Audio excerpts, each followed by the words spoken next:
ബൈക്കിൽ സഞ്ചരിക്കുകയായിരുന്ന പ്രവാസിയായ യുവാവിനെ കാർ ഇടിച്ചു വീഴ്ത്തി തട്ടിക്കൊണ്ടുപോയി.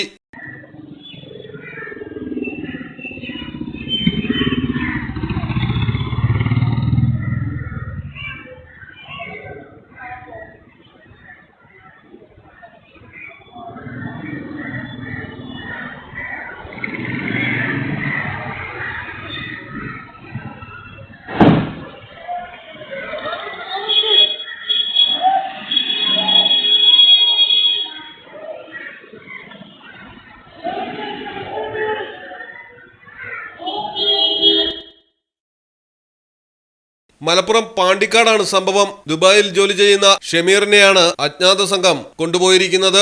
ഈ മാസം 4-നാണ് ഷമീർ നാട്ടിലെത്തിയത്. ടൗണിൽ പോയി വീട്ടിലേക്ക് മടങ്ങവേ GLP സ്കൂളിന് സമീപത്ത് വെച്ചാണ് ഷമീറിനെ കാറിലെത്തിയ സംഘം ആക്രമിച്ച് പിടിച്ചുകൊണ്ടുപോയത്. സാമ്പത്തിക ഇടപാടാകാം തട്ടിക്കൊണ്ടുപോകലിന് പിന്നിലെന്ന് പോലീസ് സംശയിക്കുന്നു. പാണ്ടിക്കാട് പോലീസ് യുവാവിനായുള്ള അന്വേഷണം ഊർജിതമാക്കി. മലയാളം ടെലിവിഷൻ, മലപ്പുറം. ഇപ്പോൾ മിത്ര ഡയമണ്ട്സിൽ നിന്നും പ്ലാറ്റിനം കപ്പിൾ റിംഗുകൾ സ്വന്തമാക്കൂ. ഓർഡർ ചെയ്ത് വെറും 3 ദിവസങ്ങൾക്കുള്ളിൽ. മിത്ര ഡയമണ്ട്സ്, മാറുന്ന കാലത്തിന്റെ ആഭരണ സങ്കല്പങ്ങൾക്കൊപ്പം. മിത്ര ഡയമണ്ട്സ്, താഴെപ്പാലം, തിരൂർ.